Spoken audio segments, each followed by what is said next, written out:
రాష్ట్ర ప్రభుత్వం ప్రత్యేకంగా ఈ కూటమి ప్రభుత్వం ఎన్నికల ముందు ఏదైతే వాగ్దానం ఇచ్చిందో ఆ వాగ్దానంలో సూపర్ 6లో ముఖ్యమైనది తల్లికి వందనం అనే ఒక స్కీమ్ని ప్రభుత్వం అమలు చేసింది.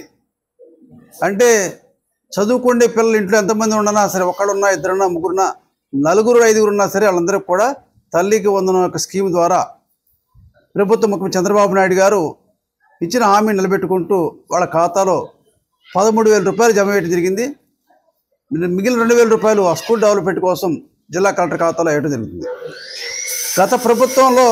గత వైసీపీ ప్రభుత్వం ఎన్నికల ముందు ఎంతమంది బిడ్డలు ఉంటే అంతమందికి వేస్తా అని చెప్పి జగన్మోహన్ రెడ్డి గారు మాటలు చెప్పి కుటుంబంలో ఒకళ్ళు మాత్రం ఇస్తే మిగిలిన పిల్లలు చదివించడానికి తల్లిదండ్రుల భారం అయితే, మా ప్రభుత్వం ఇచ్చిన మాట ప్రకారం కుటుంబంలో ఉన్నటువంటి అందరికీ కూడా ఇవ్వటం వలన ప్రభుత్వ పాఠశాల చదువుకునే విద్యార్థులతో పాటు ప్రైవేట్ స్కూల్లో చదివిన ప్రతి విద్యార్థులు కూడా మా ప్రభుత్వం ఇచ్చింది. ఈయన చూస్తే గత ప్రభుత్వం 42 లక్షల మందిని మాత్రం ఇస్తే ఈ ప్రభుత్వం 67,27,000 మందికి విద్యార్థుల తల్లిదండ్రుల ఖాతాలో వేశారు.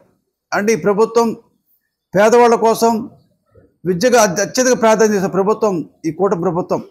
చంద్రబాబు నాయుడు కావచ్చు, అదేవిధంగా పవన్ కళ్యాణ్ కావచ్చు, భారతీయ జనతా పార్టీ యొక్క సహకారం కావచ్చు, ప్రత్యేక విద్యాశాఖ మంత్రివర్యులు నారా లోకేష్ బాబు గారు ప్రభుత్వ పాఠశాల బలోపేతం చేయడం కోసం ప్రభుత్వ పాఠశాల కూడా కార్పొరేట్ స్కూల్తో ప్రైవేట్ స్కూల్తో పోటీ పడే విధంగా మంచి సంస్కరణ తీసుకొస్తున్నారు. ఫ్యాకల్టీ కావచ్చు, ల్యాబ్స్ కావచ్చు, లైబ్రరీ కావచ్చు, ప్లే గ్రౌండ్స్ కావచ్చు, ప్రభుత్వ పాఠశాలను బలోపేతం చేస్తూ ప్రభుత్వ పాఠశాల మంచి రిజల్ట్స్ రావడం కోసం ఈ ప్రభుత్వం చేస్తూ ఉంది.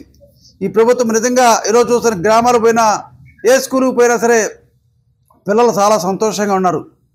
తల్లిదండ్రులు కూడా చాలా హ్యాపీగా ఫీల్ అవుతున్నారు. ఎందుకంటే వాళ్ళని చదివేయటం వాళ్ళకి భారం, వాళ్ళు ఉన్న చేసే పని ఇబ్బంది అవుతుంది.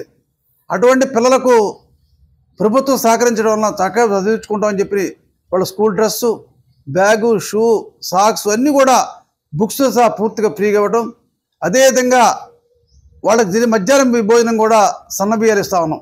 అంటే